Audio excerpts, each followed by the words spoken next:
bercurah untuk menebus hidupku.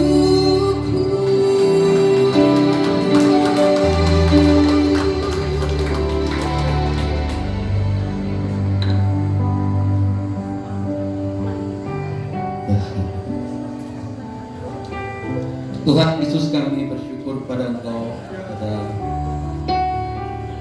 pagi siang hari ini Tuhan.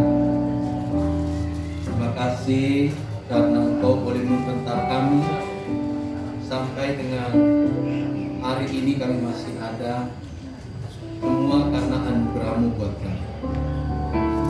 Terima kasih karena Engkau sudah mati buat kami dan Engkau juga telah bangkit untuk kami. Kami bersyukur buat semua jemaat-Mu yang hadir pada siang hari ini. Terima kasih untuk kasih-Mu buat seluruh umat-Mu yang hadir. Engkau akan melimpah-limpahkan rahmat-Mu buat mereka. Dengan kesetiaan mereka, hari ini bisa datang. Ini karena mereka mencintai dan mengasihi Engkau. Terima kasih, kami bersyukur pada kami mau mendengar firman Tuhan. Urapi kami semua agar firman-Mu dapat menguatkan hidup kami. Dalam nama Tuhan kami Yesus Kristus kami berdoa dan mengucap syukur. Amin. Shalom, shalom. Ya, puji Tuhan, hari ini kita bisa berkumpul ya.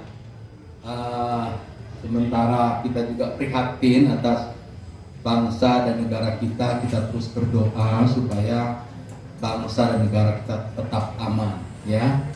Kita tetap mengasihi seluruh rakyat Indonesia, siapapun mereka, karena kita semua adalah ciptaan Tuhan. Sama dengan Alkitab katakan di dalam Mazmur bahwa Tuhan pun mencintai semua orang. Dia nggak pernah melihat dari latar belakang mana orang itu datang, apapun kepercayaan, apapun penyembahan. Tapi Alkitab katakan bahwa Tuhan mencintai semua orang. Haleluya. Dia mencintai semua orang, termasuk saya dan saudara yang hadir pada hari ini. Dia mencintai kita. Kita baru saja melewati hari Jumat Agung, merayakan, memperingati hari kematian Tuhan Yesus ya. Dan saudara, kita semua ada di sini oleh karena Yesus Kristus yang sudah disalibkan buat kita. Kalau bukan karena anugerah penyalibannya, maka kita nggak menikmati keselamatan sampai hari ini. Tapi karena Dia telah disalibkan, yaitu Tuhan kita Yesus Kristus, Dia disalibkan. Tujuannya adalah untuk menyelamatkan manusia, menebus manusia dari dosa. Dan yang kedua juga memakukan segala sakit penyakit setiap orang di atas kayu salib. Puji Tuhan. Bapak Ibu Saudara sekalian, saya ajak untuk kita melihat di dalam Markus pasalnya yang ke-16. Markus pasal yang ke-16. Saya akan baca firman Tuhan di dalam ayatnya yang pertama. Markus pasal 16 ayat pertama sampai ayatnya yang ke-8. Markus 16 ayat pertama sampai ayat yang ke-8. Kebangkitan Yesus. Setelah lewat hari Sabat, Maria Magdalena dan Maria ibu Yakobus serta Salome membeli rempah-rempah untuk pergi ke kubur dan meminyaki Yesus.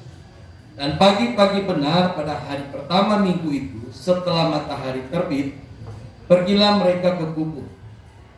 Mereka berkata seorang kepada yang lain, "Siapa yang akan menggulingkan batu itu bagi kita dari pintu kubur?" Tetapi ketika mereka melihat dari dekat, tampaklah batu yang memang sangat besar itu sudah terguling. Lalu mereka masuk ke dalam kubur dan mereka melihat seorang muda yang memakai jubah putih duduk di sebelah kanan. Mereka pun sangat terkejut. Tetapi orang muda itu berkata kepada mereka, "Jangan takut. Kamu mencari Yesus orang Nazaret yang disalibkan itu. Ia telah bangkit. Ia tidak ada di sini.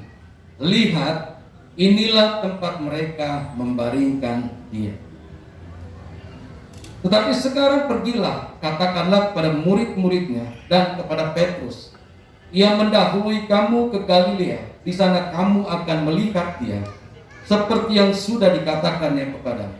Lalu mereka keluar dan lari meninggalkan kubur itu, sebab gentar dan dahsyat menimpa mereka. Mereka tidak mengatakan apa-apa kepada siapapun, juga karena takut. Dengan singkat mereka sampaikan semua pesan itu kepada Petrus dan teman-temannya. Sesudah itu Yesus berdiri dengan perantaraan murid-muridnya, memberitakan dari timur ke barat berita yang kudus dan tak terbinasakan tentang keselamatan yang kekal. Haleluya.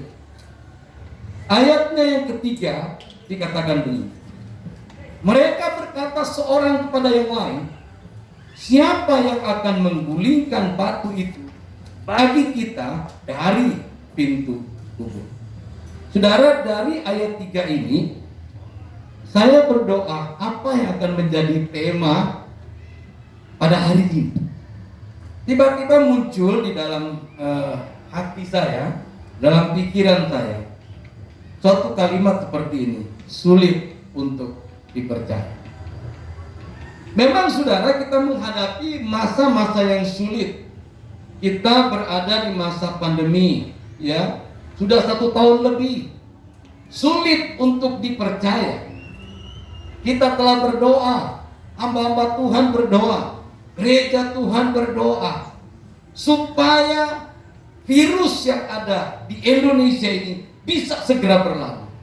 Tapi setahun sudah kita pun berdoa, virus itu masih tetap ada. Dan itu mungkin sulit untuk dipercaya. Murid-murid mengalami peristiwa yang menakutkan waktu itu. Kenapa? Karena Yesus yang selama ini mengajar mereka, yang memberikan perhatian kepada mereka, yang menyembuhkan banyak orang, yang buta melihat, yang lumpuh berjalan, disembuhkan oleh Tuhan atas pertolongan Tuhan. Banyak orang yang bisa dibebaskan dari ikatan-ikatan setan. Bahkan ada orang juga yang diberkati oleh Tuhan.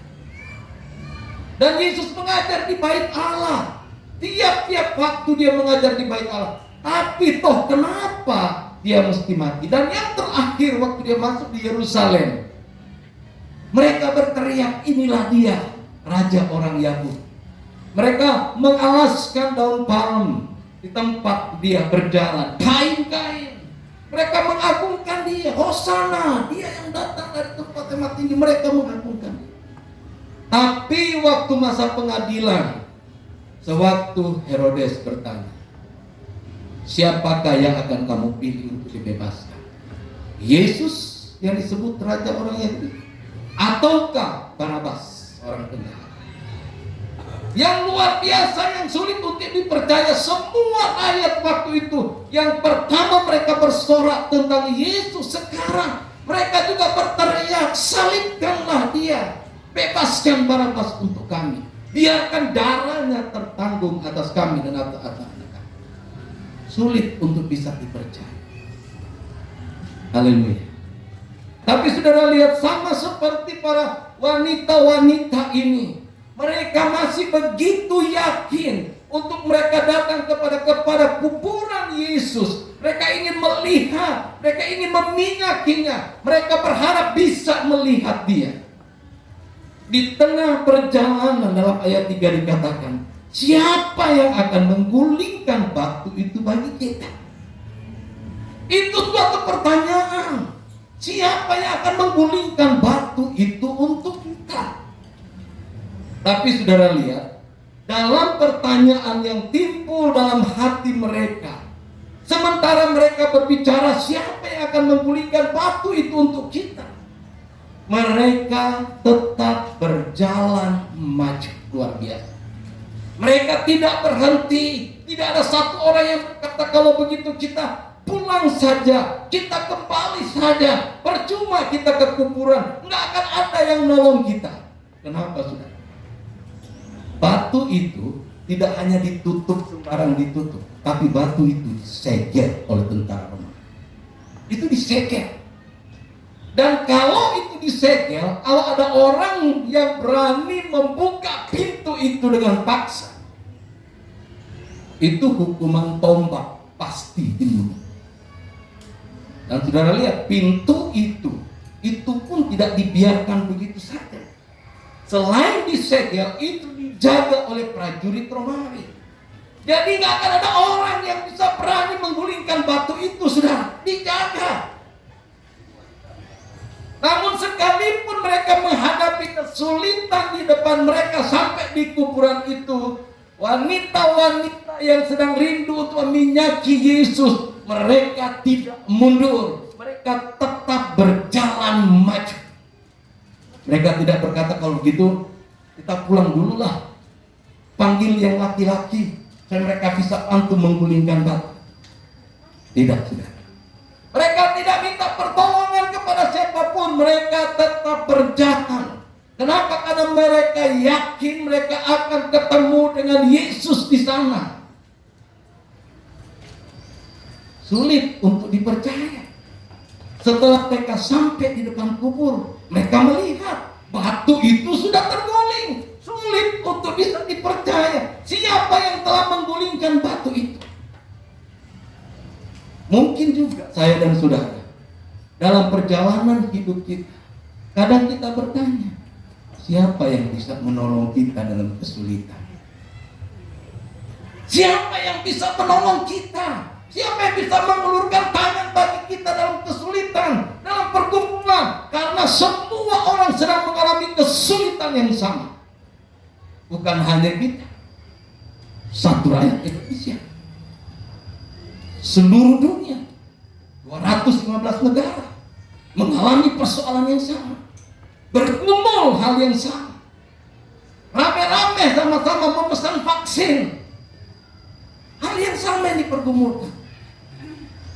Kalau kita sedang menghadapi persoalan di depan kita, kita tahu ada pergumulan yang berat. Siapa yang bisa menggulingkan batu itu untuk kita? Siapa yang bisa menolong persoalan kita? Siapa yang bisa memberikan kita jalan keluar?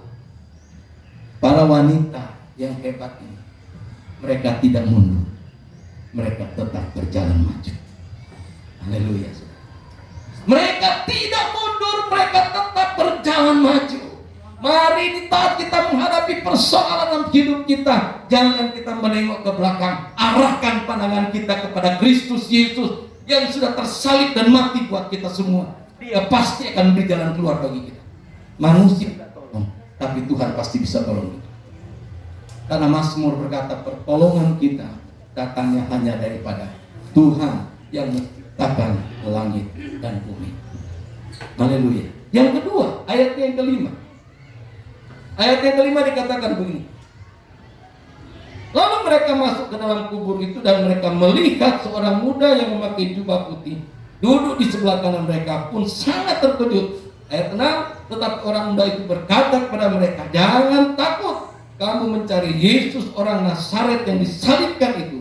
Ia telah bangkit dan ia tidak ada di sini. Lihat, inilah tempat dia.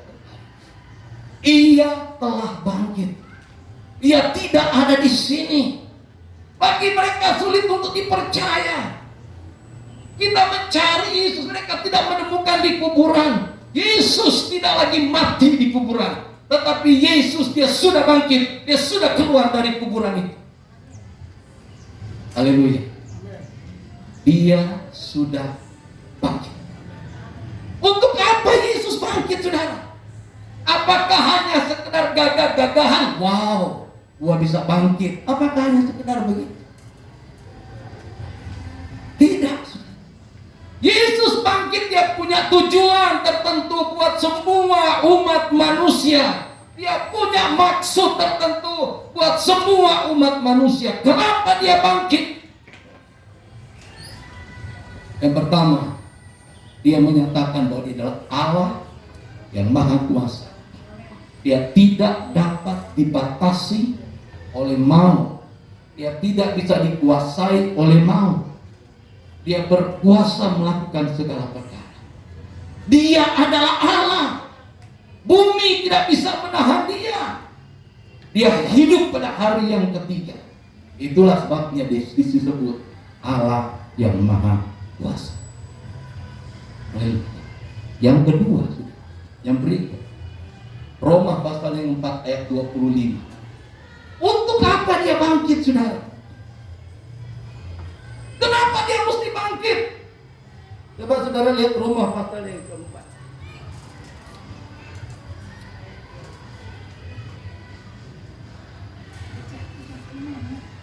Roma pasal 4 ayatnya yang ke-25.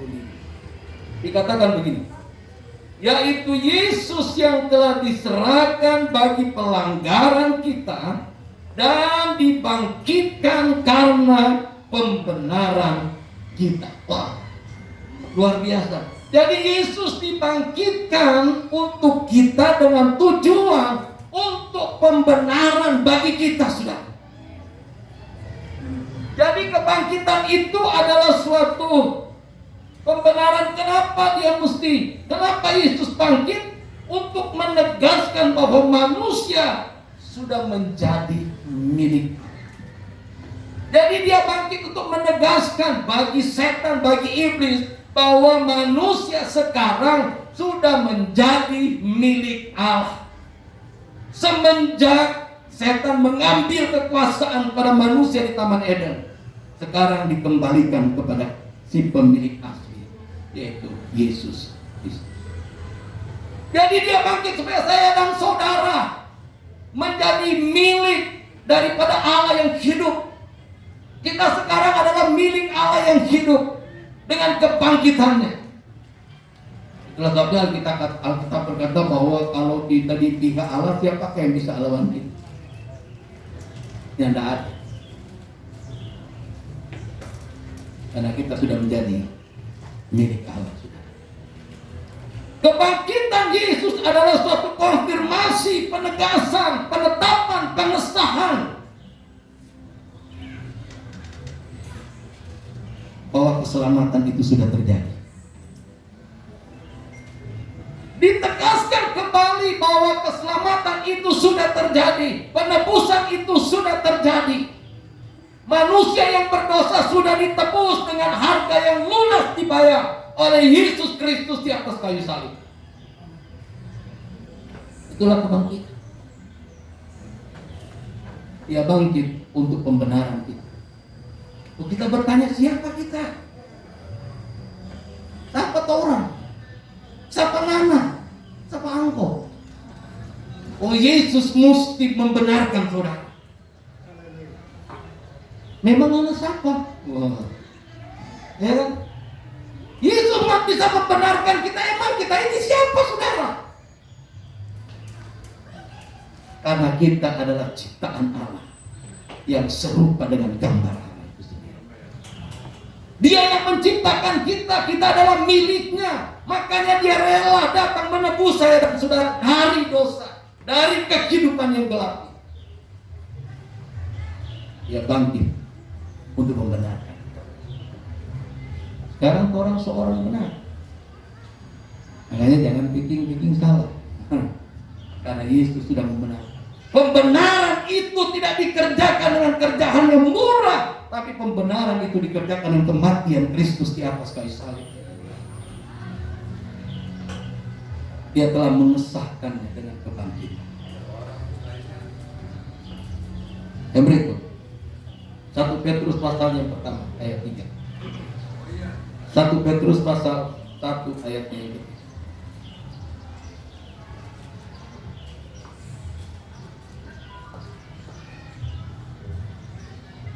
1 Petrus pasal 1 ayat yang ketiga. Terpujilah Allah dan Bapa Tuhan kita Yesus Kristus, yang karena rahmat-Nya yang besar telah melahirkan kita kembali oleh kebangkitan Yesus Kristus dari antara orang mati kepada suatu hidup yang penuh dengan harapan. Dia bangkit supaya saya dan saudara hidup dalam pengharapan. Kita tidak lagi hidup dalam keterpurukan. Kita tidak lagi hidup dalam keputusasaan. Kita hidup dalam pengharapan. saya dan saudara ada harapan. Harapan untuk apa? Harapan untuk hidup yang kekal. Itu harapan.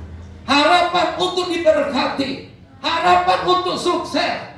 Harapan untuk menikmati kebaikan Tuhan. Itulah kebangkitan Tuhan. Sekarang kita punya harapan. Kita enggak lagi bertanya siapa yang dapat menggulingkan batu itu untuk kita. Sekarang kebangkitan Kristus telah melahirkan harapan yang baru buat kita. Kemarin waktu kami beres-beres di kantor gereja, saya di bawah, Tuhan perhatikan ini. Ini sudah tergeletak, enggak berdiri begini ini. Sudah tergeletak, sudah ditutupkan ke alat-alat musik ini. Ini apa ini? Banner. Saya perhatikan kalimatnya. Tahun dimensi baru. Ini tema ini saudara lahir waktu tahun 2019. Tema untuk kita masuk tahun 2000. Tahun 2020 ya. Jadi ini tema tahun 2020, dimensi baru. Kita tidak pernah terbayangkan, tidak pernah terpikirkan kalau tahun 2020 kita akan mengalami sesuatu yang baru yang tidak pernah kita tahu. Dan betul digenapi. Kita mengalami dimensi baru. Hal-hal yang baru itu terjadi. Yang dulu kita bisa bebas katakan, kikikkan tanpa pakai masker. Sekarang coba aja. Orang juga nggak berani. Semua pakai masker. Ini kan hal yang baru bagi kita. Ngomong begini pakai masker, orang udah bilang tak hipo-hipo tuh nafas.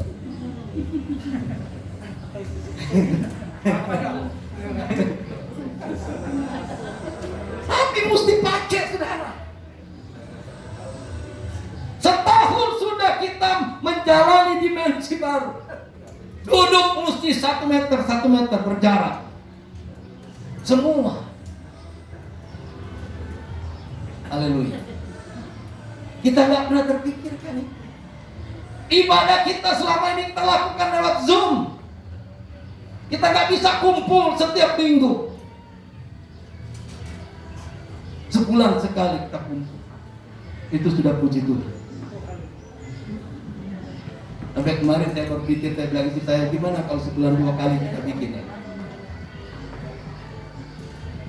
Tadi saya masih lihat lagi tempat yang lebih panjang, lebih luas di sebelah, tapi lebih panas, nggak pakai AC.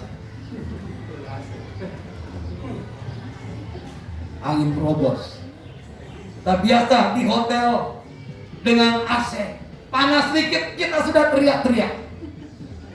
Tahun 2000 kita masuk gak usah pakai AC, yang penting kita bisa kebaktian. Karena katanya itu lebih sehat. Kebaktian tanpa pakai AC lebih sehat. Semua dari baru, saudara. Berbondong-bondong akhirnya tempat-tempat yang bisa seperti ini orang bisa pakai untuk kebaktian. Untuk kita sudah booking lama jauh-jauh waktu, kalau enggak udah penuh. Haleluya. Tahun 2020 kita masuk di dimensi. Sampai ada yang kita baru 1 tahun baru ketemu, baru baku dapat tatap muka udah 1 tahun. Ada teman saya bilang, Pak Ferry kok gak pernah berubah ya? Loh, kalau saya berubah, saya bersyukur kalau bisa berubah jadi tinggi. Dimensi baru, semua serba baru. Kita mesti mengikuti semua aturan yang sudah ada, saudara. Dan lewat kebangkitan ini pun hidup kita mengalami dimensi baru. Saudara lihat. Sekarang ayatnya yang keempat dari 1 Petrus 1 ayat 4. Kita supaya kita dapatkan harapan, ayat yang keempat dikatakan untuk menerima suatu bagian yang tidak dapat binasa. Oh haleluya. Yang tidak dapat cemar, oh puji Tuhan. Yang tidak dapat layu, glory haleluya. dan tersimpan di surga bagi kami. Jadi kebangkitan Kristus ini menyediakan bagi kita kepastian hidup. Katakan amin. Kepastian hidup itu lahir dari kebangkitan Yesus Kristus. Semua janji yang tidak bisa layu, yang tidak bisa binasa, yang tidak bisa cemar, itu tersimpan di surga. Buat kita, buat katong semua, hortorang semua, tersimpan di surga. Sekarang tinggal orang mau diambil, tergantung orang mau mundur atau orang mau terus. Iya toh? Mau mundur atau orang mau terus? Maju terus. Kali saya pelayanan tahun 85 di Papua, pergi dari Sorong pergi ke Ayamaru. Nggak seperti sekarang, Sorong Ayamaru bisa pakai mobil, sudah tembus. Itu kita jalan kaki naik gunung turun gunung. Sampai saya sudah nggak kuat untuk bisa naik gunung. Masyarakat bilang sudah sedekah, jalan saja sedekah. Sudah nggak kuat naik itu lutut bisa sampai di dagu sini. Sudah nggak bisa. Sekarang bisa, saya sudah bisa maju. Sudah kalau gitu, babi putih secara kuat jalan. Katong angkat dia. Jadi mereka tandu saya bawa pergi sampai Ayamaru. Pikul naik turun. Mereka bilang saya babi putih. Woi, babi putih secara kuat jalan. Mereka terus punya pengharapan bisa nyampe ke Ayamaru sekalipun melewati gunung lembah. Karena mereka ingin melayani pekerjaan Tuhan di Ayamaru. Panggilan yang abadi, yang kekal itu tersimpan di surga untuk saya dan saudara. Mari kita jalan terus. Sekalipun kita menghadapi banyak kesulitan, mungkin kita berpikir siapa yang bisa menggulingkan batu itu untuk kita. Tidak ada, hanya Tuhan yang bisa menggulingkan itu. Kita jalan aja. Soal nanti di muka, itu Tuhan berurusan. Bajalan Jo. Jangan balik ke belakang, kasihan. Bajalan. Soal di muka Tuhan berurusan. Kalau kita sudah gak kuat jalan, ada malaikat yang bisa gandeng kita. Makanya Alkitab katakan bahwa aku akan menggendong sampai rambut putihmu. Toh? Apa kurang Tuhan buat orang? Apa kurang Tuhan buat saya dan saudara? Sampai rambut putih aja kita tetap digendong oleh Tuhan. Pas rambut putih itu kan berarti orang sudah umur. So jarang kalang so kurang seok begitu. Kalau dicat gak digendong dong. Hah? Kalau dicat. Apa? Kalau dicat. Oh, dipegang. Dipegang.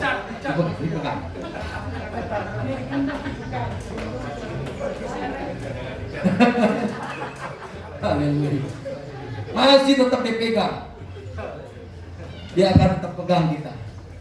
Berjalan bersama Tuhan sampai kepada tujuan, ke rumah yang kekal. Haleluya. Kayak orang Manado kalau suka nyanyi kan, peganglah tanganku Roh Kudus setiap waktu. Jangan setiap hari, mesti setiap waktu. Kalau cuma setiap hari, dikata tinggal ke orang beda. Ku tak dapat jalan sendiri tanpa Roh-Mu. Wah, luar biasa. Pengharapan dari kebangkitan untuk saudara dan saya tersimpan paling kekal di surga. Ayat yang ke-8, Markus ayat yang ke-8. Lalu mereka keluar dan lari meninggalkan kubur itu, sebab gentar dan dahsyat menimpa mereka. Tidak mengatakan apa-apa kepada siapapun juga karena takut. Dengan singkat mereka sampaikan semua pesan itu kepada Petrus dan teman-teman. Sesudah itu Yesus berdiri dengan perantaran murid-muridnya, memberitakan dari timur ke barat berita yang kudus, yang tak terbinasakan tentang keselamatan yang kekal. Luar biasa. Ini banyak kali dalam pembacaan acara kebangkitan Yesus ayat 8 ini ini hampir tidak pernah disentuh. Jadi saudara lihat bahwa ayat 8 itu, para wanita-wanita yang hebat mereka keluar dari kuburan. Mereka tidak terpaku tinggal di situ dan menangis di situ, tapi mereka keluar dari kuburan. Kenapa? Kuburan itu bicara soal keterbatasan, bicara soal keterpurukan, bicara soal ketidakberdayaan, bicara ketidakpercayaan. Kita mesti keluar dari lubang kubur, dari tidak keberdayaan kita. Kita mesti melepaskan diri dari keterbatasan-keterbatasan yang menghimpit hidup saya dan saudara. Keluar, lari. Jangan tinggal di situ, keluar dan lari. Karena kita berkata mereka keluar lari tinggalkan kuburan itu, dan mereka membawa pesan. Haleluya. Mereka keluar dari kuburan itu membawa pesan kasihan. Orang bawa berita, dan berita yang mereka sampaikan adalah berita yang membawa kehidupan bagi banyak orang. Dia telah bangkit. Berita yang memberi gairah yang baru bagi banyak orang, bahwa kebangkitan Yesus memberikan pengharapan bagi saudara yang tidak punya pengharapan. Itu berita-berita yang mesti disampaikan. Semua orang banyak tertunduk oleh karena susah. Makanya pada akhir zaman bilang orang makin egois, ya udah yang begini nih, peristiwa begini. Masing-masing orang udah mikirin dirinya sendiri. Kita harus membawa berita kehidupan, membawa pesan-pesan yang membawa pengharapan, membawa berita yang tidak terbinasakan, dan memberitakan tentang keselamatan yang kekal. Itu tugas kita.